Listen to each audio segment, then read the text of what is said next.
오늘 말씀은 지난주 우리가 보았던 말씀에 이어서 보는데 다른 관점으로 보게 됩니다.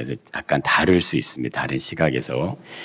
아브라함이 자신이 거주하는 땅에서 기근의 문제 때문에 애굽으로 내려가며 생겨나는 사건에는 특별함이 있습니다. 겉으로 드러나는 문제도 있지만 그 내용을 들여다보면 그 안에 감춰진 것이 있다는 거예요. 그러니까 어떤 시각으로 이 사람을 보냐에 따라서 입장 차이가 생겨날 수 있다는 겁니다. 아브라함이 자신의 아내를 누이라고 속이는 선택이 옹졸하고 치졸한 모습인 것처럼 보일 수 있어요. 우리가 지난주에 그런 모습을 봤는데, 근데 꼭 그렇게만 볼 수 없는 문제라는 것이 이제 본문에서 나타난다는 거예요. 아브라함이 자신의 아내를 빼앗길 것을 예상을 하고 누이라고 속인 것은 아닙니다. 그렇죠? 아브라함이 아내를 누이라고 속였기 때문에 바로 왕이 그 아내를 데려간 것도 아니라는 거예요. 이것은 아브라함이 예측하지 못한 부분이에요. 그러니까 예상이 안 됐다는 거예요. 자신이 살고 아내는 어떻게 돼도 괜찮기 때문에 누이라고 한 건 아니라는 거죠. 이렇게 본다면 이번 사건이 아브라함의 입장에서 충분히 이해가 가는 부분들이 있다는 겁니다. 11절에 이렇게 보시면 이러죠. 그가 이제 애굽으로 갑니다. 이제 그의 아내 갑자기 이렇게 얘기를 할 때 뭐라고 얘기하냐면 이렇게 얘기합니다. 내가 알기에 그대는 아리따운 년이라. 여기까지 전혀 문제가 없죠. 누구도 이런 생각을 하지는 않았는데 아브라함 자신의 아내의 아름다움에 대한 고민이 이제 생겨나는데 애굽이라는 낯선 땅에서 분명 자신의 아내의 아름다움에 문제가 될 것이라는 것을 생각을 하는 것뿐입니다. 여기까지는. 이 생각은 아브라함 본인만의 생각이었다면, 일어나지 않을 일에 대한 염려에 불과했다면 이제 그러면은 아브라함이 괜한 걱정을 하는 거고 머리를 쓰는 거지만, 만약에 이 일이 실제로 발생하게 되면 달라지는 거예요. 아브라함의 생각이 틀린 것이 아니라 맞다는 거죠. 그의 생각이 맞다는 거예요. 괜한 생각을 한 게 아니라는 거고 자신이 마주한 상황과 현실을 제대로 분별하고 있다, 이렇게 볼 수 있다는 거죠. 사회가 어떻게 돌아가고 있고 세상이 어떻게 움직이고 있는지에 대한 바른 판단을 갖는 겁니다. 아브라함의 생각은요 적중했습니다. 그리고 그의 생각대로 되어진다는 거예요. 자신의 아내의 문제로 인해서 일어나게 일을 예견을 한 겁니다. 아브라함이 12절에 보면 또 이렇게 되죠. 애굽 사람들이 그대를 볼 때 이르기를 이는 그의 아내라 하여 이렇게 걱정이 들어옵니다. 나는 죽이고 그대는 살 거다. 이 두 절만 보면은 아브라함에 대해서 어떻게 남편이 이렇게 치사할 수 있어, 이렇게 생각할 수도 있는데 이것을 전체를 보면 다르다는 거예요. 과연 아브라함의 생각처럼 애굽 사람들이 그의 아내의 아름다움에 반응할 것이냐 하는 거예요. 아브라함이 걱정하는 일들이 진짜 일어날 거냐 하는 거죠. 이것을 14절에 보면 이렇게 나옵니다. 아브라함이 애굽에 이르렀을 때, 가만 잘 보세요. 애굽 사람들이, 그러니까 일반 백성들이 먼저 보는데 어떻게 보냐면 그 여인의 아리따움을 본 게 아니고 심히 아름다움을 봤다는 거예요. 이게 보통 문제가 아닌 겁니다. 그러니까 보통 그냥 이 여인이 아름답다 이런 문제가 아니고 이 여인이 진짜 심히 아름답다 이걸로 봤다는 거예요.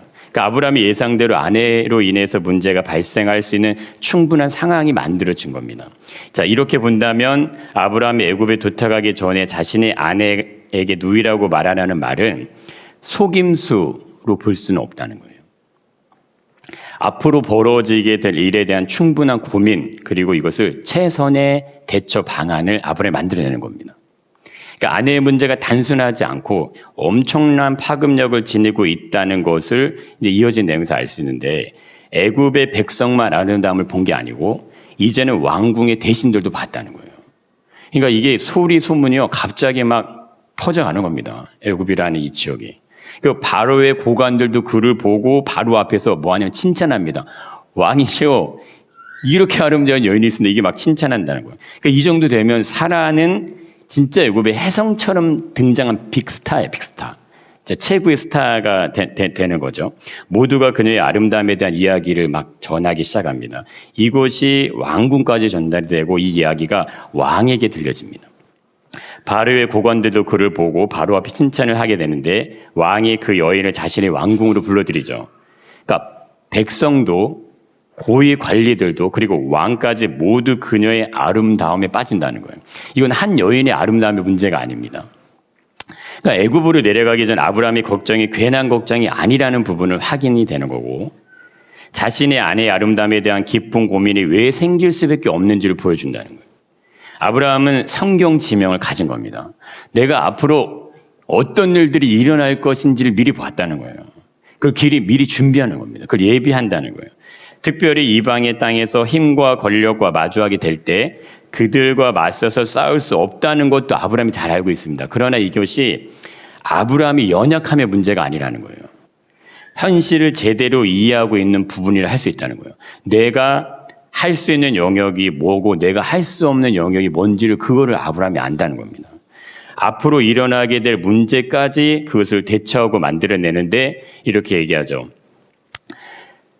나의 누이라 하라. 그러면 내가 그대로 말미암아 안전하고 내 목숨이 그대로 말미암아 보존되리라. 이렇게 얘기하는데, 자, 이 지금 했던 말들을 가만히 보시면 핵심만 정리하면 이렇게 됩니다. 내가 알기에 그대는 아리따운 년이라 이거예요. 그래서 내가 자칫하면 그대 때문에 죽을 수 있다는 거예요. 그대는 살지만 난 죽을 수 있다. 그럼 이걸 어떻게 해야 되냐 이거예요. 이 문제를 풀 수 있는 좋은 방법이 있는데 그대가 나의 누이라고 하면 된다. 그러면 그대로 말미암아 내가 살게 될 거다. 그러면 내 목숨이 그대로 말미암아 보존된다 이거예요. 이렇게 보면은 이게 진짜 옹졸하고 치사하고 나를 막 팔아먹는 그런 사람이 아니라는 거예요. 애굽에서 벌어지는 일들을 보고 아브라함의 말을 생각하면요. 그렇다는 거죠. 내가 살아야 하고 내 목숨이 보존돼야 하고 내가 피해를 입지 않아야 한다는 입장에서 볼 수 있는 문제, 그게 아니라는 겁니다. 자신이 안위에 대한 걱정만으로 이런 일에 대한 계획을 준비한 것이 아님을 이제 보여주는 거죠. 자신이 살아야 하는 이유, 이것이 뭐냐면 아내와 자신을 따르는 사람들과 자신이 이루고 있는 공동체를 위해서다. 그러기 위해서 먼저 누구의 목숨이 보존되어야 돼요? 아브라함 본인의 목숨이 보존되어야 되는 거예요. 자신의 목숨이 보존이 돼야 이런 일들이 가능하다는 것에 대한 표현이 될 수 있다는 거죠. 자, 이렇게 보면 전혀 다른 두 이야기가 됩니다. 자, 단순한 관점에 본다면 아브라함은 비겁자죠. 겁쟁이고 옹졸한 사람이 되지만 상황과 정황을 통해 아브라함을 보면 왜 그런 생각을 했는지에 대한 고민이 보여진다는 거예요. 그게 이해가 된다는 겁니다. 그러니까 성경은 우리들의 삶의 문제를 다루는 관점에서요. 그래서 일방적인 요구 조건을 걸지 않는 겁니다. 충분히 공감한다는 거예요. 우리 삶을. 그리고 이걸 이해한다는 거예요. 그리고 이것을 인내하는 모습을 성경은 가져준다는 거예요. 그래서 우리가 하나님이라는 분을 믿고 예수님이라는 분을 믿는 것이 얼마나 놀라운 복인지 모릅니다. 우리를 충분히 공감하고 이해하고 인내하는 모습을 가져준다는 거예요. 사람도 우리에게 그걸 못하는데 하나님이 그걸 하신다는 겁니다. 그것이 예수님이 인간의 몸을 입고 이 땅에 오신 사건하고 잘 연계되는데 인간을 위한 방법을 준비하시는 거예요. 하나님이 원하시는 방법이 아니고 인간을 위한 방법을 준비하시기 위해서 내려오신다는 거예요. 그러니까 하나님의 입장에서가 아니죠. 인간의 입장에서 구원의 문제를 풀어줍니다. 우리는 인간으로서 연약함을 가지고 있고 이해의 한계를 가진다는 거예요. 보이지 않는 세계에 대한 이해가 우리는 전무하다는 거예요. 느낌을 가질 수 있지만 시간과 공간과 환경이나 한정된 육체의 삶의 모습 안에서 살아갑니다. 내가 생각할 수 있는 영역 밖의 일에 대한 이해를 가지기가 어려워요. 내 삶의 바운더리 밖에 일어나는 일들이 많지만 눈에 보이는 것들도 그렇지만 보이지 않는 것들도 마찬가지지만 그거에 대한 이해를 가지기 어렵다는 거예요. 특별히 영적인 일들에 대한 부분은 더욱 어렵습니다. 그래서 요한복음 1장 5절에서 빛이 세상에 비추이되 어둠이 깨닫지 못하다 이렇게 말씀 나오죠. 우리가 본래는 어둠의 상태에 있는데 빛의 존재에 대한 이해를 가질 수가 없다는 거 얘기한다는 거예요. 어둠을 깨우는 과정이 그래서 필요하고 어둠을 향해서 빛이 전해지도록 하는 모습들이 있어야 된다는 거예요. 이걸 위해서 예수님이 오셨다는 거예요. 우리의 삶과 연결해서 한번 본다면 믿음의 도전, 믿음의 걸음을 걸어가는 과정들이 이런 모습을 만들어준다는 겁니다. 우리가 본래 가지고 있는 모습에서 빛의 모습으로 우리가 만들어져 가는 거예요.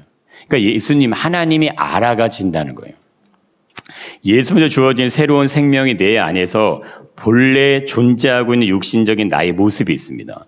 이 내가 있어요, 내가. 그러니까 나하고 예수님이 믿게 되면서 생겨나고 나 안에 주어지는 것이 계속해서 불꽃 튀게 부딪히는 거예요. 이게 내 안에 계속 전쟁이 일어납니다. 그럴 때마다 우리가 살아가고 있는 일상의 삶에서 확인되는 것들이 있어요. 내가 만나는 일들을 과연 믿음이 작동되는가 하는 거예요. 믿음이 작동되는가 작동되지 않는가. 그러니까 작동이 된다면 어느 부분에 작동되고 있는지 어느 부분에 작동되고 있지 않은지가 확인된다는 거예요. 우리 삶의 영역을 보면요, 그게 보입니다. 아, 내가 이거는 믿음으로 잘 이겨내는데 이 부분을 가면은 잘 안 되는 영역들이 있다는 거예요. 믿음은 나의 연약한 부분에 대한 지속적인 연단의 과정을 만들어주는 거예요. 내가 이거를 기피하고 싫어하고 하기를 원하지 않으면 내 안에 믿음에 대한 이 성장은 오지 않습니다.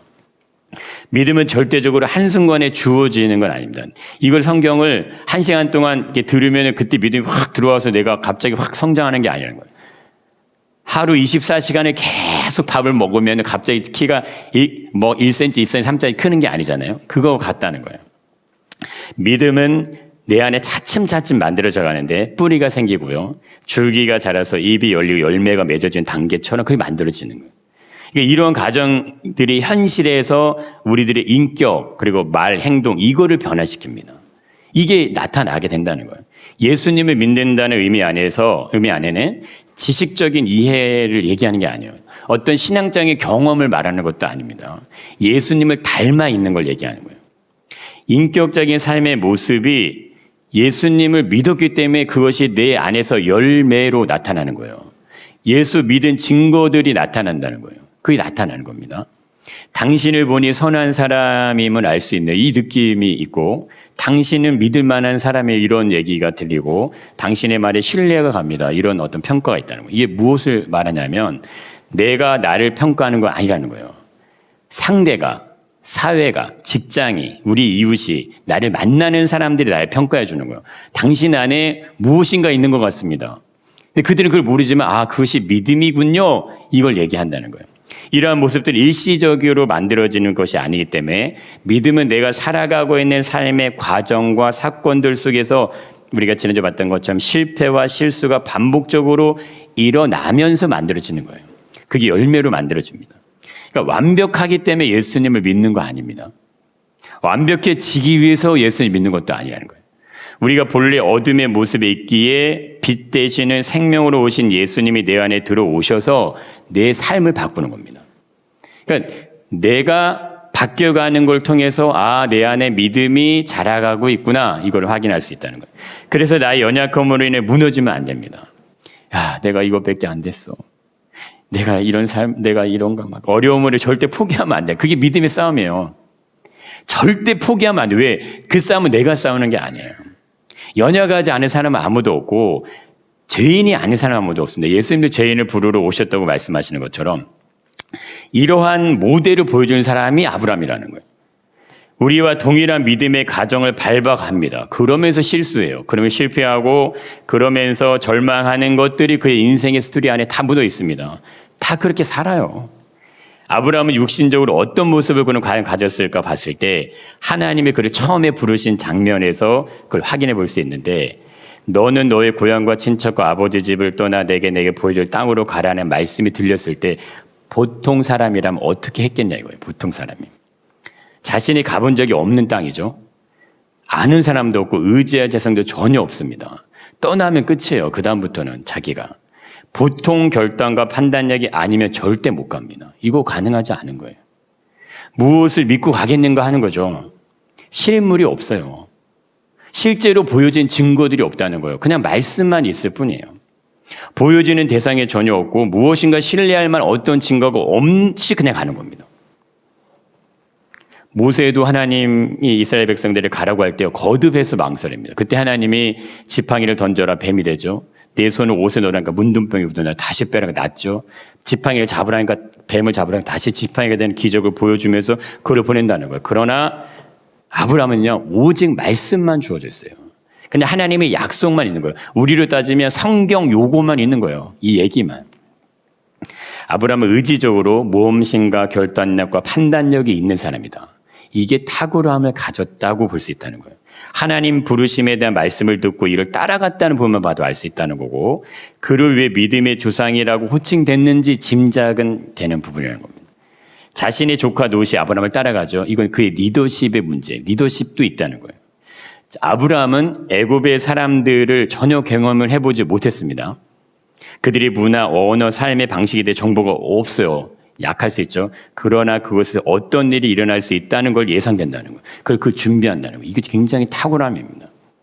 아브라함이 눈에 보는 것과 애굽 사람들이 보는 것 다르지 않다. 동일했다는 거예요. 물론 고대 문화에서 오늘날 같은 복잡한 문명이 아니기 때문에 예측하는 것이 어렵지 않을 수 있어요. 어느 정도 감각만 있어도 예견할 수 있는 일이라고 할 수 있지만 이러한 아브라함의 생각과 판단이 절대 쉽지 않다는 겁니다. 분명 그의 앞으로 펼쳐질 일들에 대한 치밀한 계획과 과정을 준비하는 삶의 모습을 그가 소유하고 있어요. 그는 체계적인 사람이고 합리적이고 이성적으로 판단할 수 있는 인물입니다. 자신이 아직 경험해보지 않은 일이지만 앞으로 어떤 일이 펼쳐질지 미래가 예견을 볼 수 있는 사람이에요. 그러니까 탁월함이죠. 그는 정확하게 자신이 아내의 아리따움을 알고 있어요. 이게 문제가 왜 되는지를 안다는 거예요. 그냥 내 부인이 아름답다 이게 아니라 이것이 문제될 만한 요소를 캐치하고 그거를 준비합니다. 그걸 예비한다는 거예요. 시대의 흐름을 읽어내는 모습까지 갖는다는 거죠. 여기에 대해서 그걸 현실에서 수행할 수 있는 능력까지 가지는 거예요. 그럼 어떻게 해야 돼? 그럼 이렇게 하면 되겠어. 그렇게 하고 애굽으로 가는 거예요. 보통 어떻게 합니까? 도망갈 수 있어요. 어떻게 하지? 그냥 가자. 다시 돌아갈 수 있다는 거예요. 근데 애굽을 들어가 버려요. 기근을 피해서 애굽으로 내려갈 수 있는 결단력 있죠. 그것을 판단, 행동할 수 있는 책임감도 있습니다.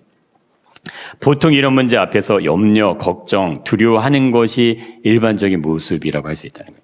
근데 아브라함은요, 방법을 찾아가죠. 분명 보통 인물은 아닙니다.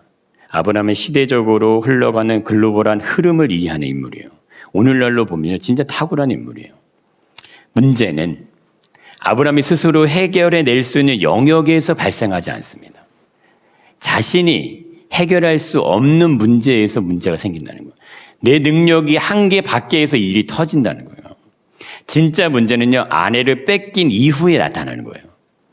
아브라함은 아내로 인해서 생겨날 어려움을 예상하고 대비하지만 자신이 전혀 예상하지 않은 일들이 연속해서 발생될 때 그는 아내를 뺏긴 모습보다 더 두려운 현실을 만납니다. 자기가 어떻게 지금까지 해왔는데 이제는 안 되는 현실이 만난다는 거예요. 이 부분에서 우리가 생각하는 것이 우리에게 믿음이 필요한 이유가 뭘까 하는 거예요. 그러니까 이 질문 앞에 무엇이 진짜 믿음이냐, 이게 우리에게 정립이 필요하다는 겁니다. 미래를 준비하고 판단하고 결정하는 일에 매우 명석하고 타고난 모습을 가지고 있지만 그의 행동과 말에서 느껴지지 않는 게 있어요. 그것이 믿음의 언어가 없어요. 그의 말에는 하나님에 대한 믿음에 대한 언어가 전혀 나오지 않는다는 거예요. 그가 시대를 분별하고 상황과 환경을 이해하는 능력을 가지고 있지만 결과를 바꾸지 못합니다. 이제 자신 앞에 펼쳐진 결과를요, 자기가 바꿔낼 수 없다는 거예요.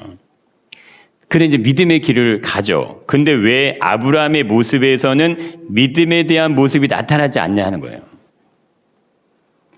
이 부분에 우리의 초점이 오늘 있게 되는데, 아무리 훌륭하게 예측하고 준비한다고 해도요, 결과를 바꿔내지 못하는 예측은 그냥 불안한 삶의 연속이에요.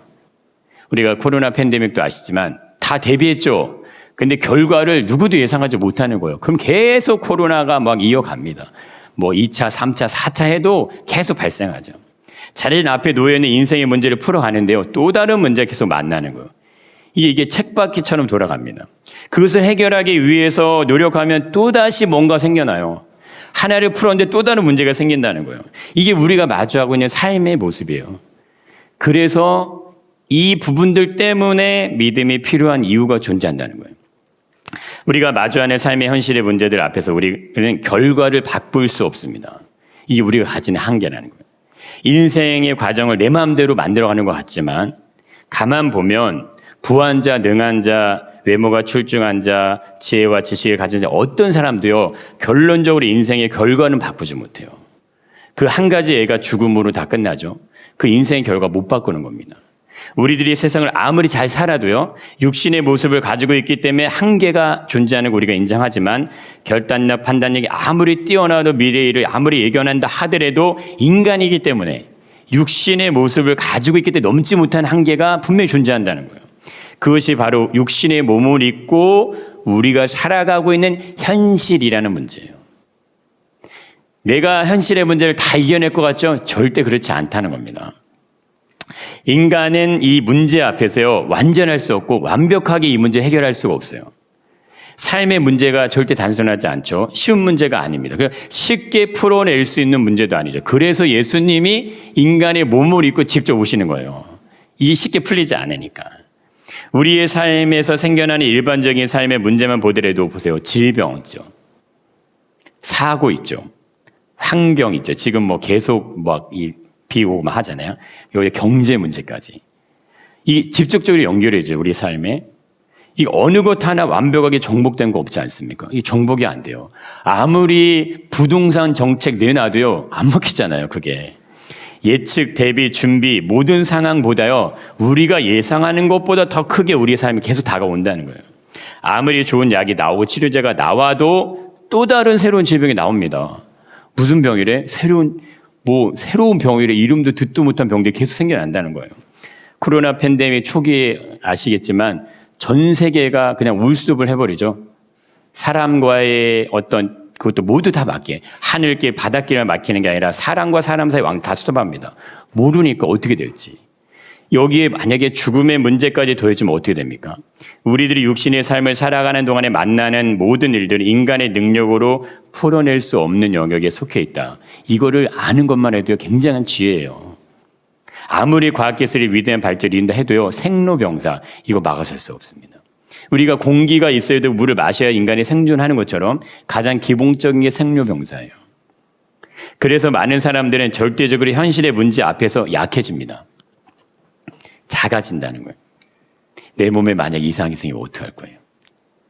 경제적인 위기 순간이 생겨나면 어떡해요? 내가 가지고 있는 재산이 갑자기 어떤 일이 확 다 날아가게 되면 가장 소중한 영역들의 문제, 자녀가 갑자기 문제 생기고 뭔가 내 일이 어떤 직장 문제 확 생겨버려요. 뜻하지 않은 고통의 시간이 주어지면 어떡하겠냐 이거예요. 삶의 문제들이 쉽지 않은 고통으로 우리의 삶을요 어렵게 만듭니다.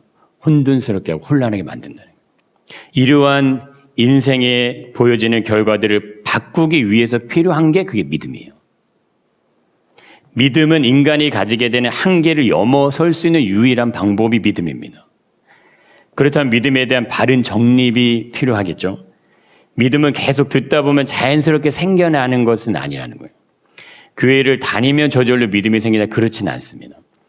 믿음은 들음에서 나며 들음은 그리스도의 말씀으로 말미암느니라는 로마서 11장 17절 말씀도 있지만 말씀을 볼 때 말씀을 계속 듣다 보면 믿음이 자연스럽게 생겨난다고 생각할 수 있지만 그게 아니고 듣는다는 의미 안에는 예수 그리스도의 말씀이 들려지는 거예요. 그거 들려진다는 거예요. 말씀이 내 안에서요 소화가 되는 겁니다. 그러니까 이해가 되는 거예요. 머리로 지식으로 이해하는 게 아니고 이 말씀이 무엇이구나 그것이 신뢰가 되는 거예요. 그 확신으로 그게 내가 다가온다는 거예요. 그래서 어떠한 상황이 있어도 이 말씀을 붙잡고 가는 게 흔들리지 않는 거예요. 그게 믿음이 생겨나는 과정입니다. 음식을 먹으면 온몸에 영양분이 전해지고 몸이 건강해지는 것처럼. 그렇잖아요? 근데 우리가 5년, 10년 다녔는데 내 안에 예수님이 누구고 하나님이 누구고 내가 왜 믿음을 가져 이게 정립이 잘 안 돼 있어요. 이게 뭔지 잘 몰라요. 근데 교회만 다닌 거예요. 믿음이 삶에서 사라지는 것, 그거를 얘기한다는 거예요. 우리에게 믿음이 절대적으로 필요한 이유는 육신의 몸을 입고 있기 때문에 현실의 문제에서 자유할 수 없기 때문에 믿음이 필요한 겁니다. 우리의 현실에 살면요, 믿음과 계속해서 부딪혀요. 내가 살아가는 현실에서 믿음이 그게 왜 필요해? 이렇게 느껴지게 하고요. 믿음으로 현실을 이해하려고 하는데 현실이 너무 강력하다 이거예요. 그래서 믿음은 그냥 교회 가면 듣는 얘기 정도만 생각한다 이거예요. 우리는 항상 현실적인 일들로 고민하고 염려하게 됩니다. 이 부분을 이길 수 있는 방법이 역으로 그것이 믿음이라고 얘기한다는 거예요. 현실의 어려움과 타협하지 않는 것, 그것이 믿음입니다. 정면으로 이걸 싸워 나가는 거예요. 내가 비록 현실의 문제 때문에 어려움을 겪는다 해도 믿음을 포기하지 않는 거예요. 진짜 믿음 있는 사람은 그걸 포기하지 않습니다. 믿음을. 참으로 이게 정말 놀라운 능력, 신비죠. 이건요, 근데 나의 능력이 아니라는 거예요. 내 힘의 결과도 아니고 내 지혜의 모습도 아닙니다. 믿음이 내 안에서 나를 그렇게 이끌어 가주는 능력인 거예요. 이걸 가만 생각해 보면 나는 내 노력으로 내 인생의 삶을 사는데 믿음이라는 거는 내 안에 들어와서 나를 살게 하는 거예요. 나를 이 세상의 삶에서 승리하게 만들어주고 나를 잘되게 만들어주고 그게 믿음이라는 거예요. 그게 참 희한하죠. 내 능력이 아닌 능력이 들어왔는데 나를 그렇게 만들어 간다는 겁니다. 그러니 이게 얼마나 복이냐 이거예요. 믿음은 현실의 문제가 아니라 하나님이 찾아지지 않는 것 때문에 울게 하는 거예요. 하나님이 믿어지지 않는 것 때문에 고통하게 하는 거예요. 인생은 현실의 문제로 고통하는데 믿음이 있는 사람은 현실의 문제 때문에 우는 게 아니라는 겁니다. 하나님이 느껴지지 않는 것 때문에 아파하는 거예요. 내가 지금 왜 하나님이 안 느껴지지? 하나님을 한순간도 잃어버리지 않기 위해서 기도하게 만들어주는 게 믿음이라는 거예요. 그런데 지금 아브라함의 모습에는 이런 모습이 보이지 않습니다. 그가 유능하고 실력 있고 리더십과 판단, 결단력이 있지만 믿음에 대한 부분은 없다는 거예요. 여기에서 아브라함의 중요한 시험이 다가옵니다. 자신의 아내를 대신해서 주어지는 게 있다는 거예요. 강력한 유혹이 옵니다. 아브라함의 입장에서 아내를 뺏긴 것으로 이게 사건이 그냥 종결이 되면은 당장 내 아내를 찾아와야 되겠다는 것에 초점이 있으면 돼버려요. 그런데 어떤 일이 일어나면 이제 이런 일이 일어납니다. 한번 읽어보겠습니다. 이에 바로가 그로 말미암아 아브라함을 후대함으로 아브라함이 양과 소와 노비와 암소와 나귀와 낙타를 얻었더라. 아내 때문에 뭐가 좋아집니까? 재물이 옵니다. 재물. 부가 온다는 거예요. 명예가 오고 모든 것들이 주어진다는 겁니다. 아내를 내어줬는데 재물이 돌아와 버립니다. 양과 소와 노비와 암소와 나귀와 낙타, 이게 얼마나 위대한 거냐면 보통 사람이 이거 하나 준비하는데도 굉장히 어려운데 무수히 많은 거기에 노비까지 딸려온다는 거예요. 갑자기 예상하지 못했던 엄청난 재물과 물질과 힘이 이제 생겨나기 시작한다는 겁니다. 전혀 뜻밖의 일이 또 다시 이제 생겨난 거죠. 문제는 이것이 아브라함에게 진짜 두려워할 수밖에 없는 시험이 될 수 있다는 거예요. 현실의 문제가 한 번에 해결함을 받게 됩니다. 지금 아브라함이 가지고 있는 기근의 문제, 먹고 사는 문제, 거처의 문제, 이게 한 방에 다 해결된다는 거예요. 더 이상 다른 사람들의 눈치를 보지 않아도 될 만큼 위대해지고요, 장대해졌습니다. 물론 요거 받아서 그러냐 아니라는 거예요. 그 후광이 누가 있어요? 애굽의 왕이 있는 거예요. 힘이 생기고요, 부가 생겨났습니다. 과연 아브라함의 마음은 어땠을까 하는 거예요. 그에게 어떠한 흔들림도 없었을까? 아브라함이 만나고 있는 기근의 문제뿐 아니라 앞으로 만나게 될 인생의 문제까지 한 번에 해결될 수 있는 조류의 기회가 주어지는 것과 다르지 않습니다. 인생 로또 맞은 거예요. 아내를 내어주면서 생겨나는 일들은 아브라함에게 후광이 비추게 합니다. 그를 지지해주는 강력한 후견인이 생긴 거예요. 아브라함에게 애굽의 왕의 왕비의 동생이 되는 신분 상승이 갑자기 일어나죠. 조금만 생각하고 머리를 쓰면요, 그의 삶에도 안전한 거처가 생겨날 수 있어요. 이방의 땅이지만 가장 안전한 삶의 보호막이 생겨날 수도 있다는 거예요. 그렇게까지 아니죠. 왕의 부인이잖아요. 그러면 부인의 동생 아닙니까? 이 사라가 아리따움이 심히 아리답다고 하면은 아름다운 여자를 좋아하지 않을 남자들이 없겠죠. 바로왕을 잘만 구슬이면 충분히 좋은 자리로 갈 수 있다는 거예요. 나그네 신분에 상상할 수 없는 일들이 생겨납니다. 그의 가족과 그와 함께한 사람들 애굽의 삶을 걱정할 필요 없어요. 이제는 자신의 아내를 애굽의 왕에게 보내고 그것으로 멈추면, 거기서 딱 스톱을 해버리면 그의 평생이 보장되는 삶이 이어집니다. 잃어버린 아내를 대신해서 애굽에서 또 다른 여인을 그냥 아내로 맞으면 되는 거 아니에요? 자신이 마주한 현실의 모습에 이게 더 큰 효과를 얻는다는 거예요. 계산해 보세요. 얼마나 큰 효과인가. 하나를 잃어버리고요, 다수를 얻는 거예요. 엄청난 부와 재물을 얻는 겁니다. 그것이 부와 권력과 안전함에까지 연결될 수 있다면 이것이 얼마나 남는 장사냐는 거예요. 내가 아브라함의 자리에 있다면 나는 과연 어떤 선택을 하겠냐 이거예요.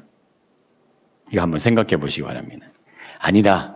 아무리 좋은 것을 얻었다 해도 아내를 잃어버리는 것은 가장 큰 위험이다. 우리 이것이 맞다고 이렇게 알고 있습니다. 그러나 현실의 문제에서는 다를 수 있다는 거예요. 유혹의 현장에서 이미 사건은 벌어졌어요. 상상이 아닌 거예요. 이건 이미 벌어져 있는 일이에요. 그냥 이대로 잠잠한 이거 그냥 받아들이면 끝나는 거예요. 그냥 아내를 데려갔기 때문에 왕으로부터 온 것들을 그냥 받아들이고 그냥 잠잠하면 끝나요. 현실의 삶에서 무엇을 더 선호할 거예요? 현실은 무엇을 더 원할까 하는 거예요. 전자를 더 원합니다. 현실에서 일어나고 있는 삶에 선택할 것인가 자신의 아내를 선택할까? 이 싸움 안에 아브라함이 있는 거예요. 손해를 보지만 손해보죠. 아내 뺏겼어요. 하지만 더 큰 이익이 있습니다. 지금 당장은 큰 손실이지만 결과적으로 더 좋은 것들이 생겨나지 않았냐 이렇게 판단할 수 있다는 거예요. 착각을 일으키기에 충분한 상황이 벌어집니다. 여기서 믿음을 삶을 선택할 것인가 현실의 삶에서 마주하는 어떤 이 상황을 그대로 선택할 것이냐 이게 아브라함에게 놓이는 거예요. 우리에게 이 사건이 오면 어떻게 하실 거냐 이거예요. 불가항력적인 일들이죠. 그런데 재물이 쌓였고 부가 쌓였습니다. 권력이 생길 수 있고 땅도 집도 거처도 준비된다는 거예요. 할렐루야. 하나님 복 주셨네. 하나님의 축복하 이렇게 얘기할 수 있는 오류가 생겨날 수 있다는 거예요. 그는 무엇을 선택하게 될까? 만약 자신이 아내라고 말을 한다면 어떤 일을 해야 되냐면 왕으로부터 주어진 모든 걸 거부해야 돼요. 이거 다 거부해야 됩니다. 양과 소와 노비와 암소와 낙이 낙타 다 거부해야 돼요. 이거 다시 다 돌려보내야 됩니다. 그리고 왕을 직접 찾아가서요. 그가 나의 아내라고 당당하게 얘기를 해야 돼요. 이거 할 수 있냐 이거예요. 그것들을 걱정했던 자신의 아내의 문제가 여기에 걸립니다. 자신의 생명을 걸고 왕과 싸워야 된다 이거예요. 왕 내 아내를 뺏어갔으니까 그거 내 아내야 내 아내 내놔. 왕하고 싸워야 돼요. 이거 할 수 있냐 이거예요. 죽을 수도 있죠. 감히 어디서 죽을 수 있어요. 자신의 모든 것을 빼앗기고 아내의 얼굴도 보지 못하고 끝날 수도 있어요. 이거 아브라함이 계산해요 못해요. 한다는 거예요. 명석한 두뇌를 가지고 이 계산은요 이미 아브라함의 계산에 나와 있어요. 그런데 바로 왕을 찾아갈 수 있겠냐 이거예요. 우리가 진짜 이 세상의 삶에서 믿음이라는 것을 가지고 세상을 이겨낼 수 있냐. 이것과 아브라함이 마주한 이 현실의 부와 재물과 영광이 자기 앞에 주어지는 것과요. 이게 비슷하다는 거예요. 다르지 않다는 거예요. 그의 생각처럼 힘과 권력과 권세자들 앞에서 자신의 아내 문제 때문에 자신의 목숨이 위태로울 것을 예견한 사람이라면 죽을 것을 각오하고 왕과 맞서 싸울 수 있겠냐는 거예요. 아브라함이. 믿음의 이러한 도전을 우리에게 해온다는 거예요. 끊임없이 삶의 이유들과 믿음은 부딪힙니다. 내가 무슨 결정을 하냐가 현실을 택하냐 믿음을 택하냐 이 결정이 양갈래에서 항상 우리는 있는 거예요. 결과적으로 현실이 믿음보다 더 커 보이게 되면 바로 왕을 찾아갈 수가 없는 거예요. 양과 소와 노비와 낙타가 그것이 만족해서가 아니고 내가 죽을까 봐 못 찾아가는 거예요. 나에게 지금 있는 거 이거 필요 없을 수는 있어요. 그러나 내가 죽을까 봐 못 찾아간다 이겁니다. 그리고 나에게 주어진 거 있잖아. 이거 가지고 그냥 만족하는 거예요. 그게 하나님 없는 인생이에요. 예수를 만나지 못한 인생이 그런 인생인 거예요. 이 땅의 삶이 만족이 돼요. 내가 살아가고 있는 삶에 부족함이 없어요. 영적인 것에 갈급함이 없어요. 만족하는 거예요. 찾아가야 되는데 목숨을 걸고 믿음을 찾고 하나님을 찾고 예수가 누군지 찾아야 되는데 안 찾아지는 겁니다. 두려우니까. 믿어지지 않으니까 안 찾아지는 거예요. 그는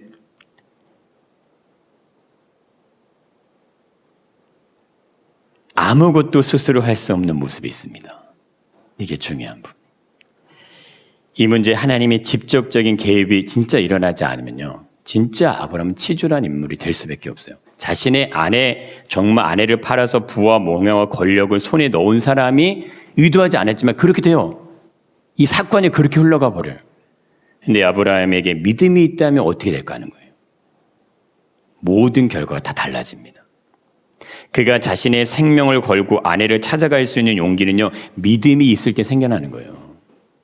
하나님이 만나지고 알아지는 건 내 안에 믿음이 있을 때 하나님이 알아지고 믿어질 수 있는 겁니다. 아무리 좋은 재물과 부와 명예가 주어진다 해도요, 결코 잃어버리지 말아야 될 것을 지켜내는 거, 이게 믿음이 있을 때 가능한 거예요. 물질 앞에서, 성공 앞에서 믿음은 절대 흔들리지 않는다는 겁니다. 아브라함이 마주한 유혹의 현장이 오늘날 믿음의 길을 가는 우리가 마주한 현장과 다르지 않다는 거예요. 타협하고요, 그냥 혼합되고요, 구별되지 않는 거예요. 무엇이 옳은 것인지를 분별해야 되는데 그런 분별해야 되는 세상이 우리에게 너무나 강력하게 유혹하는 겁니다. 세상의 유혹은요, 매우 달콤해요. 그리고 치명적인 모습으로 다가옵니다. 이거 놓치면 큰일 날 것 같아요. 그걸 확 잡아버려요. 그때 나를 올무로 매는 거예요. 믿음은 타협이 아니에요. 믿음은 진리라는 것을 따라가는 겁니다. 믿음은 내가 가고자 하는 인생의 삶에서 나를 보호해줄 어떤 대상이 필요하기 때문에 믿음을 갖는 거, 그거 아니라는 거예요. 나를 지켜줄 능력이 필요하기 때문에 믿음 갖는 거 아닙니다. 믿음은 예수님을 따라가는 거예요. 믿음의 길은 쉽지 않습니다. 그래서 믿음은 반드시 예수님과 함께 가야만 하는 길이에요. 예수님이 없이는 그 길을 갈 수도 없고 믿음의 도전이 일어날 수도 없어요. 아브라함이 이래 하나님이 직접 개입을 하셔서 문제를 풀어주시듯 우리 인생에서도 믿음의 길에 대한 하나님의 인도하심이 있어야 돼요. 인생을 풀어주는 게 있어야 된다는 거예요. 내가 믿음으로 살고자 발을 내디디면 죽을 것 같은 나를 살려내셔야 돼요. 내가 아무것도 없어 망할 것 같은데 나를 지켜내셔야 돼요. 다른 사람들이 야, 너 그렇게 살면 망해 해도 믿음으로 살았는데 그들보다 더 장대하고 잘 돼야 되는 게 나타나야 된다는, 그래야 하나님 앞에 믿음으로 사는 게 이런 거야, 이걸 얘기할 수 있다는 거예요. 자신이 가야 될 분명한 길에 명확한 확신이 있을 때 바로 왕이 친인척이 되는 자리에도요, 그게 요동하지 않는 거예요. 그게 나한테 중요하지 않다는 것을 생각하는 겁니다. 우리의 삶의 현실의 문제와 믿음을 타협하게 되면요, 유혹이 넘어갈 수 있어요. 아내를 잃어버렸지만 부와 권력을 얻었으니 이제 그것으로 만족을 하게 됩니다. 그 뭐 현실에 안주하는 거예요. 믿음은 선한 싸움을 싸워 나가면서 내 자신을 지켜내는 겁니다. 나를 지켜야 생명의 면류관이 주어지는 거고 구원 영생의 문이 열리는 겁니다. 세상의 힘과 권력과 물질로부터 영원한 생명을 지켜내는 게 그게 믿음이에요. 구원의 면류관을 지켜내는 게 그게 믿음이라는 거예요. 사소해 보이는 일에서부터 크고 작은 문제들까지 한시도 나를 편하게 내버려주지 않습니다. 사사건건 나를 붙잡는 게 우리 현실의 문제라는 거예요. 그래서 믿음은 도전이라는 겁니다. 계속해서 도전해요. 근데 현실의 문제가 나를 유혹하고 나를 막 힘들게 하고 나를 못 살게 굴어요. 그것을 맞짱 쓰는 거예요. 싸워서 이기는 거예요, 믿음은. 믿음 우리가 마주한 삶의 현실에 치열한 싸움을 통해서 자라갑니다. 이게 중요해요. 믿음이 어떻게 자랍니까? 교회에 앉아서 하나님 말씀을 들으면 자랍니까? 아니요. 내 현실의 문제에서 믿음과 현실의 문제가 싸워야 자라가는 거예요. 축구하는 축구선수가 공만 가지고 연습만 하면 어떻게 실력이 자랍니까? 필드에서 뛰어야 실력이 느는 거예요. 공부하는 학생이 그냥 맨날 학교에 앉아서 아무 생각 없이 있으면 공부가 되지 않죠. 자기가 직접 공부를 하고 시험을 보고 목표를 향해서 달려가면서 부딪혀야 실력이 늘잖아요. 그럴 때 우리는 바람에 흔들리는 갈대가 아니라 거목이 될 수 있습니다. 거목이 되시길 바랍니다. 아멘. 세상의 흐름 앞에 요동치는 사람, 그 사람 아니고요. 시대를 뛰어넘을 수 있는 능력을 소유하시기 바랍니다. 아멘. 이건요, 큰 의미 아니에요. 믿음의 사람들은 모두 다 시대를 뛰어넘는 거예요. 왜냐하면 이 시대 안에 갇혀 사는 모든 사람은요, 믿음이 없는 사람들이 시대 안에 갇히는 거고, 믿음이 있는 사람은 예수 그리스도가 있기 때문에 예수님은 시대를 뛰어넘잖아요. 시간과 공간과 환경을 뛰어넘으시죠. 그분이 내 안에 계시기 때문에 나는 예수님과 동일하게 시간과 공간과 시대를 뛰어넘는 거예요. 그래서 하나님 말씀이 읽어지는 거고 보여지는 거, 이 말씀이 나를 움직여 하는 거예요. 예수님이 2000년 전에 십자가에 죽으셨는데 왜 오늘 나에게 그분의 십자가 의미 있냐? 시간과 공간이 예수님의 한정이 없다 이겁니다. 그분의 죽음이 나의 죽음이 될 수 있는 이유, 내가 오늘의 현실을 살면 시간 안에 갇혀버리면, 환경 안에 갇혀버리면 그것이 일어나지 않아요. 그런데 나의 삶이 시간과 공간을 초월하기 시작하면, 태초에 하나님의 천지를 창조하실 때 내가 하나님의 창조된 창조 모습으로 이 세상에 존재하는 거고, 예수님이 십자가에 죽으실 때 내 죄가 그분에게 전가가 될 수 있는 겁니다. 믿음의 선한 싸움을 싸우시기 축복합니다. 아멘. 믿음으로 세워져가는 선택만이 우리를 영원한 생명으로 삶으로 인도할지 믿습니다.